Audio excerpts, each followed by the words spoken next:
Hello and welcome back to the continuation of our Christmas lectures. We have our second to last talk today with Professor Chris Headland, who's going to talk to us about medical applications for games skills. Chris, what is your favorite medical application? What do you think is the most interesting medical application of games technology? Well, I won't spoil it because I'm actually going to talk about that in the presentation. I think the really interesting area of kind of healthcare. I've said medical, but it's really healthcare that I'm talking about. Healthcare in using games is the ability to train things safely and potentially cheaply, and give people a lot of opportunities for feedback. Things like games do really, really well. Yeah. I think it's really fascinating how games technology is used more than just within games.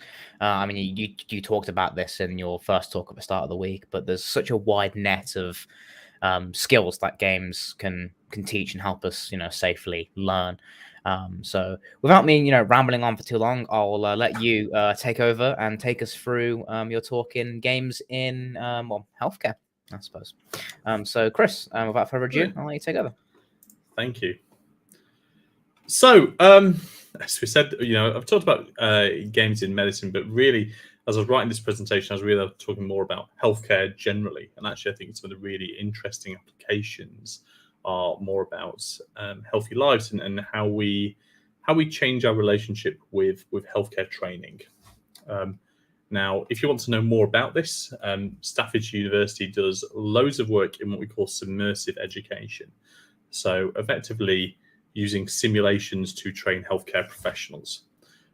So if you're really interested in that, have a look at the university website. There's some really interesting work going on in that area. So what am I going to talk about today? Well, first, I actually want to talk about what is a game. Now, this feels really intuitive. It feels like the kind of thing that everyone just knows what a game is because you've been playing them your whole life, or maybe when you were young, but everybody knows what a game is, or do they? And I'm going to start off by saying, actually, we don't really. Game is something that we intuitively know, but we actually really struggle to define. I'm then going to talk about why we should use games in healthcare, why games in healthcare applications is a really interesting area of research and really interesting career that people are looking at going into at the moment.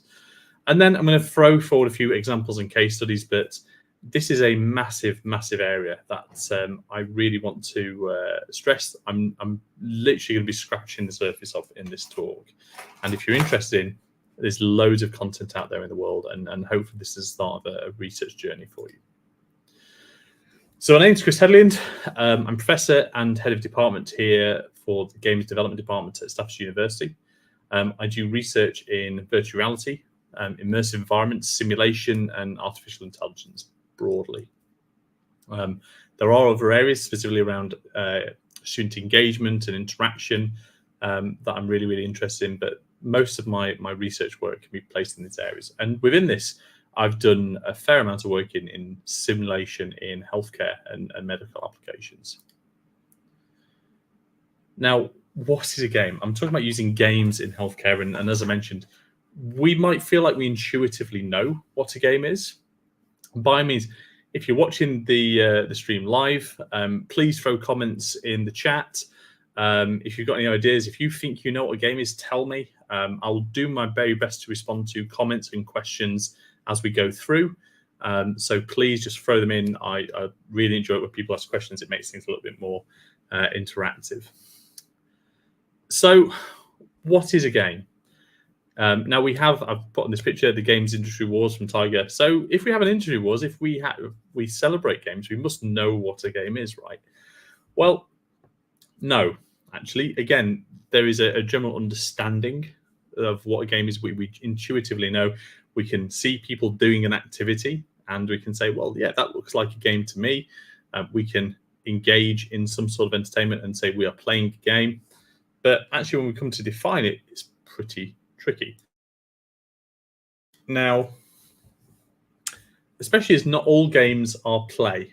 So we have an idea of what play is, some sort of interactive, jovial entertainment. But not all games are play. So we think of things like war games, right? So which are effectively military simulations. That's not play, but it is still in the category of game. And not all games are fun. There are games that we play that we play for challenge. We could argue that people who play games professionally are not playing those games to have fun, but they're playing them because it's their career. So not all games are fun. So we can't just say a game is something that is fun and engaging. I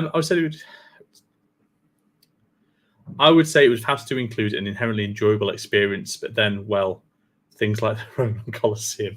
Yeah, exactly, right? So I often, when I'm talking about this, I will talk about professional athletes and professional sports people. So if you look at professional footballers, look at interviews about them, their relationship with football is inherently different to somebody who goes and has a kickabout on a Sunday, right? The definition of a game isn't always tied to the enjoyment and the fun of it. And actually, it's still a game, even if it's your career. Those players could not be enjoying themselves at all, and it is still a game. Not all games are competitive. Some games are collaborative. So again, we can't define it purely by competition. Some games are work. Some games are actually a career. We generally tend to see some common features of games like rules, some sort of challenge, some sort of interaction. These are things that we find in games, but it doesn't define everything. Now, this is where I get into the realm of scholarship, the idea, the philosophy of games, which for anybody who's just really interested in playing and building, maybe that's not the thing that interests you most about games, but I think it should. I think the scholarship of games is really, really interesting because games are an inherent part of the human experience. I find it absolutely fascinating. We learn to play before we learn to talk. We learn through play. It's one of the few things that we share with other species, right? We can play a game with the dog. You can play a game with your cat. You can't talk verbally. You can't communicate that way, but you can communicate through games, which I find is really, really interesting. There is an innate quality about games that is fundamental and foundational. And if we understand this, if we have some sort of measure of philosophy about this, then that can help make games that are more fun, that are more enjoyable. We can understand why people want to play games. I think that's really useful. And when we talk about other applications of games, knowing what games are, what their power is, what they can do, I think is really useful. So there's a whole bunch of scholarship in this area. The chap in the picture, Ludwig Wittgenstein, tried to define games, but it's defined by their elements, as I've just said in the previous slide, rules, play, competition, things like that, is really limiting because not all games have all the same elements, and some only have part of them, and some games have extra elements. And actually, it's better to look at games as some sort of group of activities that have a resemblance to each other. So while we may be able to define the center, the kind of the prototype, the center of gravity of what games are, and then other things are related, that potentially trying to come up with a general rule of if it matches this, it is a game, is quite tricky. Now, people have challenged this and say, no, we should actually be able to come up with a pure definition. There should be some sort of categorical thing that this is play and this is game, or this is just entertainment, and how do we break this down? Now, another definition is that games must be fun, separate, uncertain, non-productive, and governed by rules, and should be ultimately be fictitious. So it shouldn't represent a real-world scenario.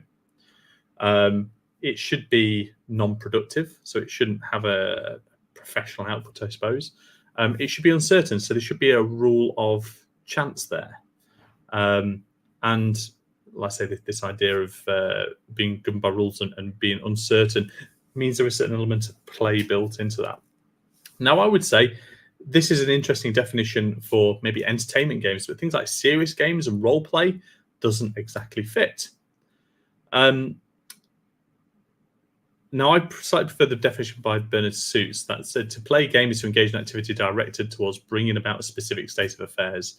is only the means permitted by specific rules, or the means permitted by the rules are limited in scope.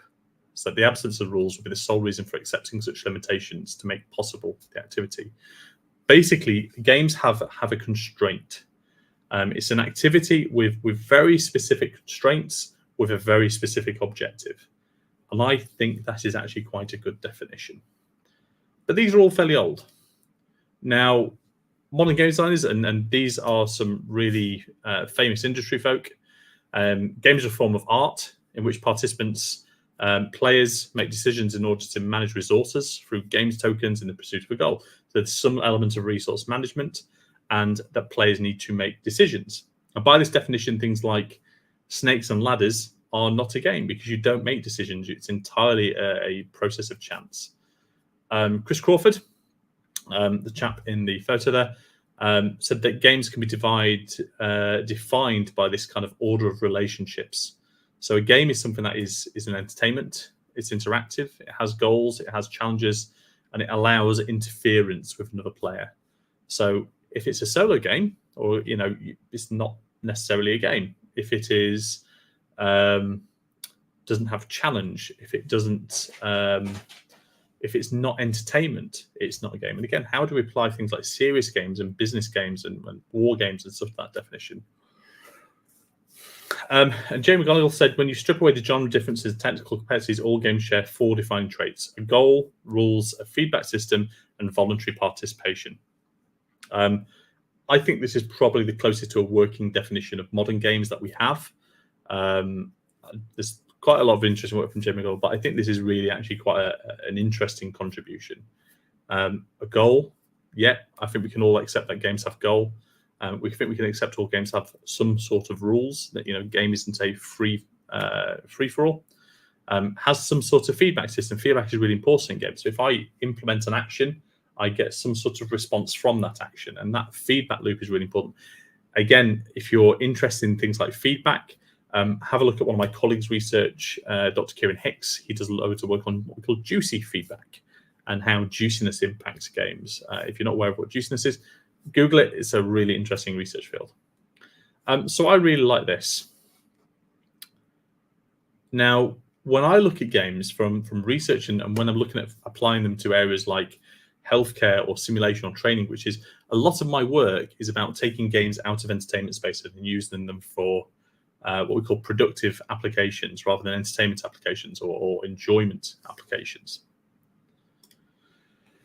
And many of these definitions fail to account for areas like simulation business. So some fail to consider non-standard entertainment games as well. So I mentioned things like Snakes and Ladders. Now, we can probably, most of us agree that Snakes and Ladders is a type of game. By some of these definitions, it doesn't class as a game. It might class as gambling because it's entirely chance-based. It's not, there isn't a decision-making. Things like Monopoly don't class as games according to many of these systems. Now, depending on your feeling on Monopoly, you might agree with that or not, but it's a very limiting scope, the way that these tend to define. Now, I tend to look at this from a piece of philosophy called the Magic Circle. Now, the Magic Circle is proposed in Homo Ludens. It argues that a game has a physical or virtual boundary, that separation of the game world from the real world. Within the boundary of the game, the rules of the game matter. Outside, they do not.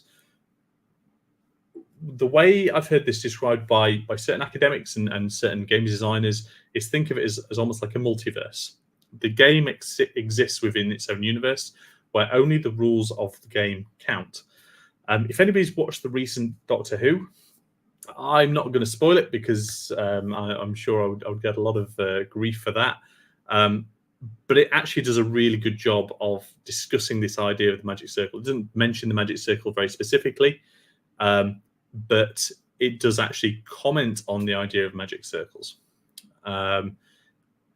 Again, regardless of what you feel about the most recent episode of Doctor Who, there is this idea of effectively multiversal game spaces. So within the physical or virtual or imagined boundary of the game, the rules of the games apply. Outside, they don't. The best example I can think of this philosophy is think of a boxing match, right? inside the boxing match, certain things are allowed and certain things fall within those rules. If you try to live your life by the rules of boxing, you'll be arrested for assault fairly quickly. You can do things in that game world that you can't do in the real world, depending on what we define as real. And similarly, you couldn't engage in boxing by the rules of the real world. It's very, very separated, and I think that is the most important thing. The fact that this boundary where a different set of rules apply, and that there is some level of goal at the end of it. All games should lead to something, even if that goal is very, very far away, or if that goal is incremental, like a constant improvement on statistics. There are games of Dungeons and Dragons that have been going on, many, many, many years with no particular end in sight. Right? We could say that, well, there isn't a goal, but no, there are. There's lots of incremental goals along that journey. So for me, when I'm trying to define what a game is, I say, does it have a magic circle? Does it exist within its own universe? Does it exist within its own space where its own rules apply? If so, it's a game. Now, I'm going to go through some examples of games that have been applied to medical and healthcare applications. These are all examples from colleagues, former and current of mine, and work that I think is really, really interesting and shows a direction of what is happening in healthcare. There is a load of work happening in this space at the moment, and I should take a moment to say one of my big inspirations and one of my big mentors in this area was an academic by the name of Professor Nigel John. Now, he recently passed away, but if you are interested in anything to do with using games and simulation and graphics in a medical space, his academic library, his published works is a massive inspiration. So Nigel John, formerly the University of Chester, I generally recommend having a look at his work. First one I'm going to talk about is VCAF. Now, VCAF was developed by a team led out of Bangor University's former institution of mine, by some former colleagues. Now, VCAF is designed to teach neural surgical trainees how to cannulate, so effectively in putting a needle into the skull to effectively drain off fluid. It is an incredibly dangerous procedure. You don't just want to go stabbing people in the head. So how do you practice it? There are certain medical procedures that maybe they're incredibly rare. So there are certain illnesses that a doctor may never see in their lifetime, or if they do, may only see it once. And if there is a specific procedure on how to address that challenge, how does somebody ever get the training or the practice on how to engage with it? Maybe the procedure is incredibly dangerous, and maybe practicing that technique is not something that creates its own ethical challenges.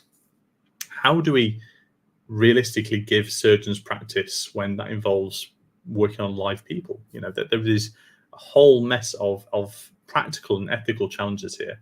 Now, VCAF is an iPad app that is designed to help people learn the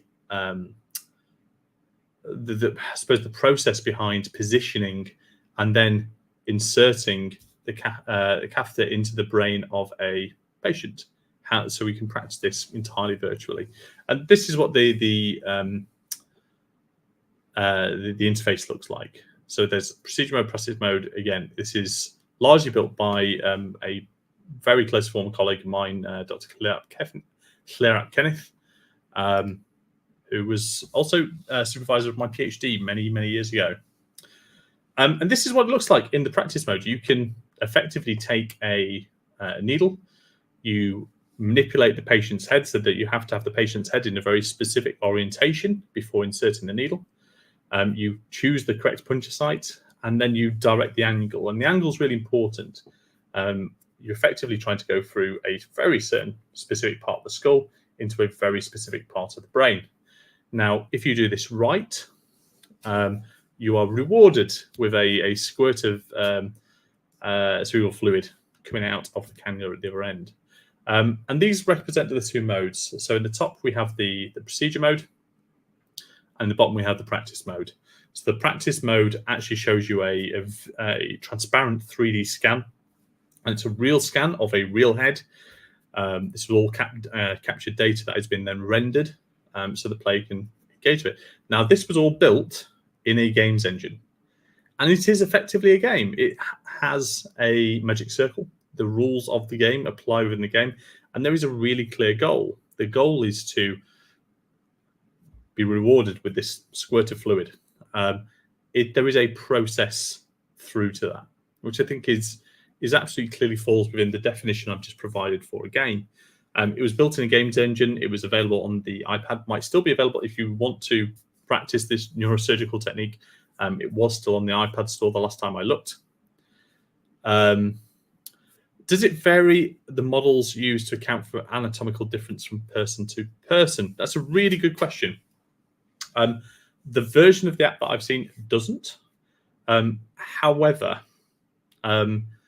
the differences we see between things like brain and head structures are probably a little smaller than you think.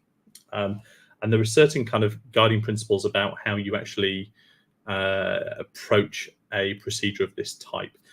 But in some ways, it doesn't actually matter. So the important thing is understanding the process. So understanding how to orient the head, understanding where to place the needle on a head, and how deep you're supposed to go in.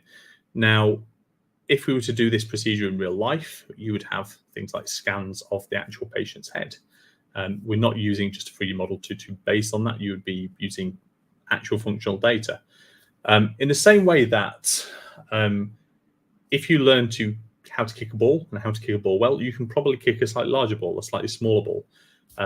A lot of the skills that you learn can be abstracted and applied to slightly different scenarios.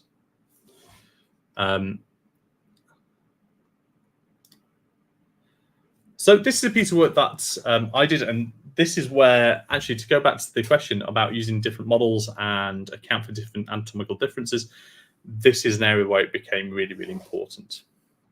And this is wheelchair simulation. Now, this comes from a project from about 7 years ago. This started. It went on for 2-3 years. It was a fairly big project. We were working with an NHS training partner who were effectively responsible for fitting out individuals for new powered or unpowered wheelchairs. And there is a challenge when you first put somebody in a wheelchair. A powered wheelchair has quite a lot of torque. They're usually quite heavy. And they can, in their own way, be relatively difficult to steer. The way they are controlled has certain physical constraints. So they can only do a certain incline. They can only go up certain levels of hills, down certain levels of hills before they might tip over, for example. They also, if you stop a wheelchair, it doesn't stop instantly. Because if you were moving on a chair and it stopped very, very straight away, the inertia and the momentum on the patient might be uncomfortable or potentially even dangerous. So there's a steady stop, which means you have to time things in a slightly different way. The way they turn varies depending on chair, based on where the powered wheels are. So if the powered wheels are at the front, the chair will turn very much from the back end swinging round.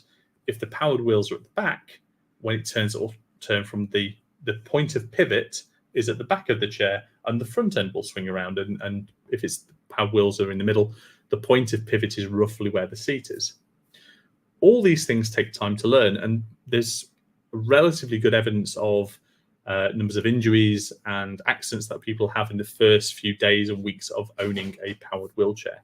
Now, these centres who fit chairs will usually do some training, everything from sort of obstacle courses to curbside work, and try and get people prepared for what may be a lifetime in a powered wheelchair. And before they send them out into the world, they'll hopefully do some work. But this was creating a whole range of challenges for the specific centre around safety. Was there an opportunity for doing better training in more scenarios? So beyond what they could effectively, they had a car park sort of area set up with a bunch of things like ramps, learning how to navigate ramps, learning how to navigate tight doors. but they couldn't simulate everything that person would find in the real world. So could they do more of this in a game space, in a virtual space? And could they do that safely? Could they do that more repeatably? Could they do that with larger numbers of participants? Not to take away from the real training, because that's clearly really important, but to augment it and support it and provide a little bit more impact.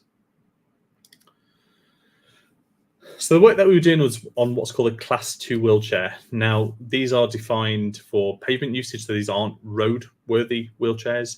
They're limited to traveling at about 4 miles an hour.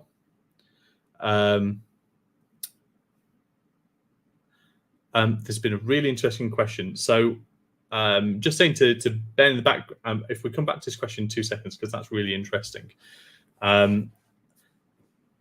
So they're limited to about 4 miles an hour, which is sort of a loose jogging speed. Most people will have encountered a wheelchair like this before. Class 2 is the standard wheelchair. You see them indoor and outdoors.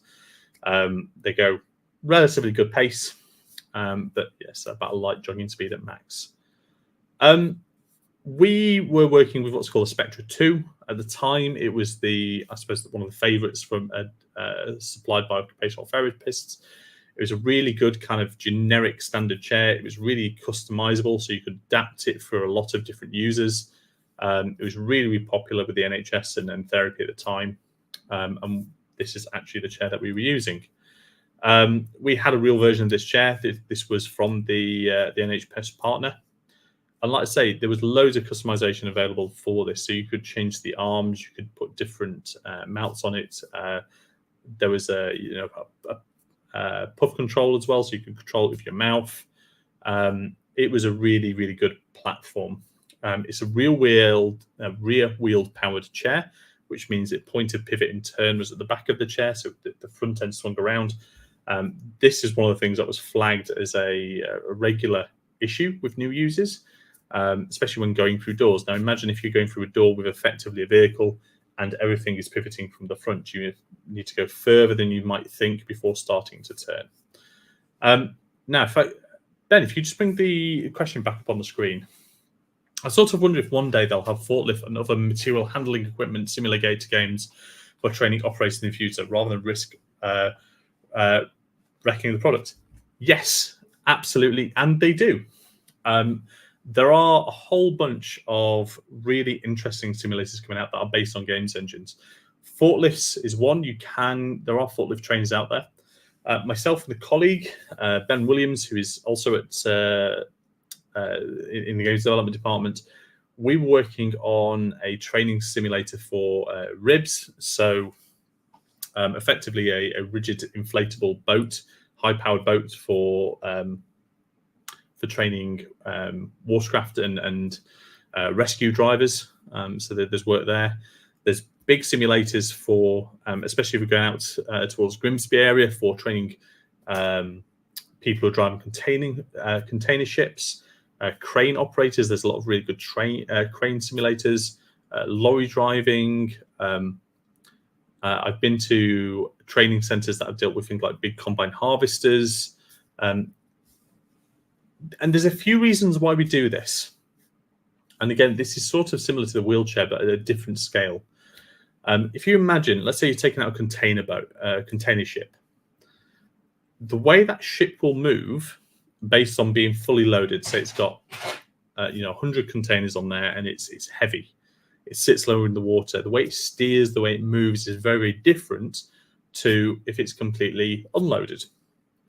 Similarly, the way a massive boat moves, just through point of physics, the way that the water interacts with the boat is very different to driving a small boat. Now, you think every time you tape out that container ship, it costs thousands upon thousands of pounds every minute that boat is out. So just taking somebody for a jolly to do some training is incredibly expensive and potentially not even practical. And when we look at the amount international infrastructure relies on these big container ships, and the challenges around the logistics. So if you take one of these into ports, let's say somebody makes a mistake and crashes the boat into port, and that port is out of action while repairs are conducted, that can have a massive impact on international logistics. We'll probably remember when the Evergreen got stuck in the Suez Canal. The impact that had on global logistics lasted months, and cost billions of pounds. So all these kind of things, if you can get people to a high standard of proficiency virtually, not only does it cost a lot less, you can spend millions of pounds on your simulator and you'll still save a fortune for the actual cost of training these people. And you can potentially train more in more conditions. One of the big examples I often talk about the benefits of simulation is, let's go back to our rib simulator, the boat I was talking about. There are certain scenarios where you don't necessarily want to let a trainee out in. Let's say a storm. Let's say we're training people to rescue people from a platform in a storm. If you do not know how to handle the boat appropriately in those conditions, it is dangerous for you to be out. Very, very dangerous. However, how do you gain proficiency without actually going out in those conditions? It's a real challenge. How do we learn, for example, how to handle a skid in a car? So if a car is sliding, if it hits wet or it hits ice and the car starts to spin, how do we as users know how to respond to that if we can't train to it? And how does somebody train to it? It would be wildly dangerous and completely unethical and illegal to just try spinning your car and go drifting around country roads. So until you actually encounter that scenario, you don't know how to deal with it. Now, there is training available. If anyone's ever seen professional car trading, you can go what's called a skid pan. It's a big kind of mechanical attachment that can simulate a skid in a car in very controlled environments. But they're expensive to use. They are really challenging. But if you can do all that virtually, if you can do that on a virtual racing simulator or virtual driving simulator, you take all that cost and you take all that risk and you negate it. But the really impressive thing, the really important thing is that it's repeatable. So if you give somebody a skid or a storm or whatever the dangerous situation is, and they don't manage to complete that piece of training, you can reset and you can do it again. And you can repeat that once in a lifetime scenario 100, 200, 1,000 times until somebody's proficient at it. So the one time they do have to go out in a boat in the middle of a storm, they have experience and they understand that, and it isn't their first time in that environment. So I hope whoever answered that question, I hope that's a useful discussion for you.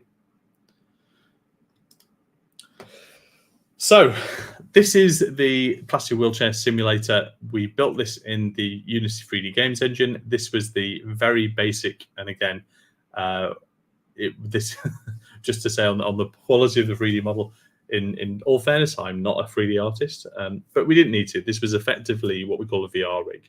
So it was there to provide some idea of size, scale, positioning, and where the head sits. So when we're looking around in VR, and when we are in that, assuming that the avatar, that body, we never see the chair, we never see the person. We are just effectively acting as a virtual camera. But this is what the simulator looked like. It was built in Unity 3D. There's a few reasons for that. At the time, the VR integrations in Unity were probably pushing the envelope as about where we wanted them to be. It was very quick for us to develop, and we also had a whole bunch of training environments and training scenarios built for Unity anyway. So that was our tool. There wasn't particularly any drive there. It was just the tool that we had. We designed it to allow for quick reconfiguration based on logical parameters to suit different types of chair. So I mentioned things like the slope limit. All chairs will have a slope limit. So what's the level of incline that they can cope with before they tip over or before they just won't drive up that anymore. That's something that comes with the chair. We could program that into the system quite well. It has the pivot center. Now, the pivot center, I was talking about whether a wheelchair is front wheel, middle wheel, so a center wheel, or rear wheel drive. We did this for a whole bunch. If I ever went into a wheelchair, I would want a center wheel. They seemed a lot easier to steer, a lot easier to get around. The majority of our rear wheel. We could define different acceleration curves. Again, they're all very, very different. Some accelerate really quick, some accelerate really slow, but the deceleration, the stopping speed is really interesting. Again, you can, if you try and move this like a car, these don't really have brakes in the sense they're engine brakes, they're braked by the motors, and they slow down gradually, which you have to be prepared for. One of the researchers involved when we were trying to design this actually managed to drive the wheelchair into a extinguisher system. And again, so just to prove that it can happen to anyone, that was literally did happen to one of the members of the research team. We built it so it was fast on modest computers, and we tried to build in some simulated sickness controls. One of the big challenges we have with VR, any kind of VR training, is people get simulated sickness or cyber sickness, which is very similar to motion sickness in how it feels. If you've not experienced cyber sickness before, it can really do a number on you. It makes you feel very, very queasy very, very quickly. We had various things in there to try and control that. One of the things that you can do, and has been proven to work quite well, is a virtual nose. So if you put somebody in VR and you give them a center point that they can see, that seems to help. But also things like blurring the edge, actually giving people a peripheral vision also helps as well. And there's a whole bunch of research in that, which is probably another talk for another day. And this is what the interface looked like. So we had a wheelchair joystick recreated using a side-mounted Xbox controller and a 3D printed control arm. Now, this was very closely matched to the size, scale, and fidelity that came on the Spectra. Now, it worked quite well with an Xbox controller because it was using a very similar kind of multi-point potentiometer in the Spectra control system. That is not the way that all wheelchairs work, and if we'd been using a different wheelchair, we would have had to come up with a different system. But for the point of the wheelchair that we were recreating, this worked really well for us. There are other things that we wanted to recreate, which were hand interactions. So one of the scenarios, you were required to go into an elevator, so you need to use your hand to touch a button. This was done through a leap motion, which, if you've not seen before, basically allows you to track your hand in virtual reality. So we could use our actual hands and touch things in the space virtually. And this worked really well. It was really interesting. And actually, one of the outcomes from this work was to give architects the ability to move around a building, experience from the perspective of a wheelchair user. Where are you putting things like your light switches, like your elevator buttons? Can somebody in a wheelchair actually interact with this world in the same way? Is this an inclusive design? That was a really interesting piece of work, which again is probably another talk for another day. This was built in the Unity 3D games engine. It wasn't designed to reproduce reality. So what we weren't doing was creating a full 3D accurate world. What we created was a bunch of games which were designed to abstract the common challenges into training tasks. We didn't define the training tasks, the challenges. We got those all from the NHS and from a focus group that were wheelchair users. So saying things like navigating curbs, using ramps, moving through a crowd was quite a common thing registered. So we tried to create games and interactive gamified challenges based on those discussions. So we had a dodge game, we had a curb so type maneuvering maze style game, and a ramp track. And we tested this. And so this went out to our NHS partners for feedback.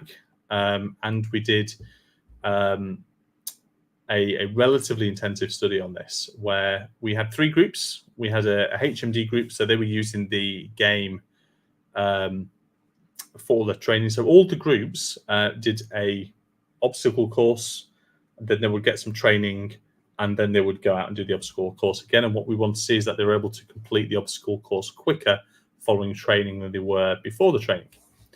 So the HMD group, so the virtuality group, did all the training in the game through VR.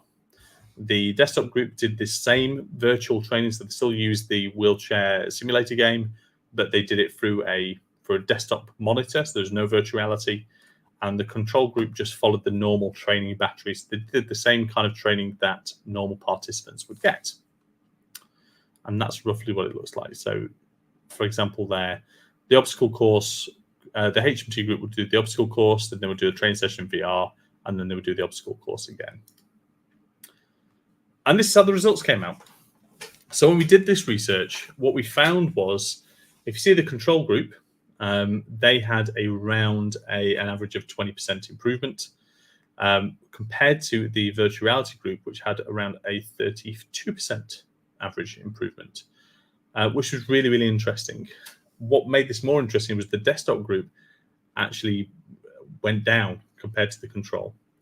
Now, where this was really interesting, it showed the power of games, but it also showed the power of perspective. And actually, the training was only relevant when people could see it through the eyes of an actual user, which they didn't get in the same way from the desktop group. This level of picking the right interaction for the type of game that you're doing, the type of thing that you're trying to train, is incredibly important. And yeah, we were really pleased with this, and this work carried on for a few years. There are other simulators out there now as well. So this was relatively impactful work. There are some other examples of healthcare and medical training stuff I wanted to flag up. This is a brain anatomy training kit. The chap in the photo there is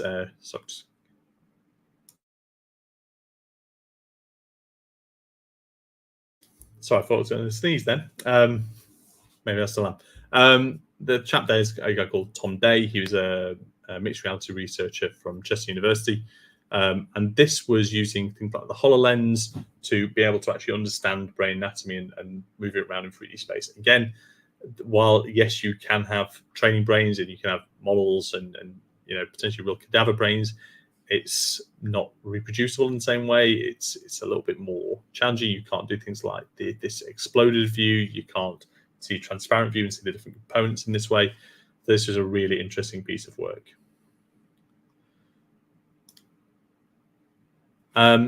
This piece of work is very old now, and actually this was happening when I was an undergraduate student. This is a simulation of an ultrasound-guided needle puncture. So if you ever need a very specific type of biopsy, what they might use is an ultrasound, so the same tool that we look at babies in the womb, to guide a needle to a very specific point. But again, that is a real challenging skill to learn. So there was a bunch of researchers, including Frank Vidal, Chris Hughes, who were involved in building a simulator doing this. Now, this device that this person is using I don't know, I'm pointing at the screen, I can see what I'm pointing at. In the image, the device that is being used there, it's a haptic device. So you have a pen that you can feel and touch in the virtual world. You get feedback from engaging with it. And through this, they were able to train this needle puncture technique. And again, really, really interesting work. And when we're talking about healthcare, I think one of the real opportunities we have with kind of more broadly healthy living is using games as a way of driving healthy behaviors and healthy habits. This is one of my favorite examples. I think it was really well implemented. Zombies Run. It's a fitness game with a narrative that sort of unfolds as you run away from the zombies. So the game kind of suggests that you're being chased. It gives you these kind of targets. It came out all the way through the kind of Walking Dead, the further around, there's a lot of zombie fiction around at the same time, and this kind of leveraged a lot of that. It's really, really interesting work. And a lot of this stuff is still out there. If you look at fitness games on your iPhone or any of your, again, go back to the Nintendo Wii, that was the whole aim there, was to try and get people to do more exercise while they're playing. Games are actually really, really good at that. So this has been a whistle-stop tour. I hope you found it really interesting. Again, if you have any questions, if you want to talk more about this, drop me a message on Twitter, contact the department. I'm more than happy to engage with anyone. Thank you for coming to our Christmas lectures.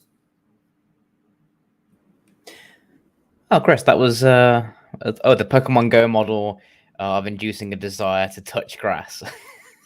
Nope. Yeah, no, absolutely. We do have a feedback form if anyone wants to offer us some feedback on the talks, which is here. So I just grab the URL. So if you want to offer us any feedback, you can feel free to do that. I'll do that here. Fascinating stuff. I think it's we live in a great chance to provide loads of virtual training on loads of cool stuff, and especially so that's really hazardous as well. Being able to get that training, and like especially in industries where them split-second decisions matter and where they can cause more accidents, being able to actually prepare for it. It's like when you do a fire drill at school, or or like when we do a fire drill at work. It's like being able to be prepared for that. Exactly right. So that's the big thing. There are loads of scenarios that people need to be prepared for that they may never experience until it actually happens. Mm-hmm. I mean, I've said I'm still waiting for somebody to come up with a parenting simulator, because again, no one knows what that's like till you have to do it. But the number of kind of really hazardous, really dangerous jobs that we can actually simulate really from a relatively straightforward, at least give people the opportunity to experience what that is like. Mm-hmm. Hazard perception, even kind of like muscle memory around some of this stuff. I think it's really, really important. And the opportunities to do that in a way that not only helps keep the trainees safe so they get to a higher proficiency, but has an impact on the industry, and potentially, again, if you're working in something like ambulance, fire and rescue, lifeguarding, all this potentially has a really positive impact on the people that's being saved as well, because we raise the opportunities for training that may not exist. Yeah, absolutely. And it's awesome seeing how that can be gamified as well, because when things are games, they're a bit more enjoyable, and there's that kind of motivation to win and help and make those experiences both educational and enjoyable at the same time. So you kind of get the best of both worlds Absolutely. out of it. Yeah. Awesome. Well, thank you, Chris, very much for your insights of how games technologies can be used and have other than games applications in the real world, which has been quite a trend actually this over this week. So it's awesome just to see how much that branches out. So thank you for everyone that's been participating and asking questions. And again, Chris, thank you for your time. And everyone, have a wonderful afternoon. Next, we do have Sharon, who's going to talk to us about the naughty and nice of games. So if you've ever played a game that makes you make moral choices, this is definitely the talk for you to come to. And that starts in 13 minutes. So we'll see you all over there. Have a wonderful afternoon. Okay, all of this.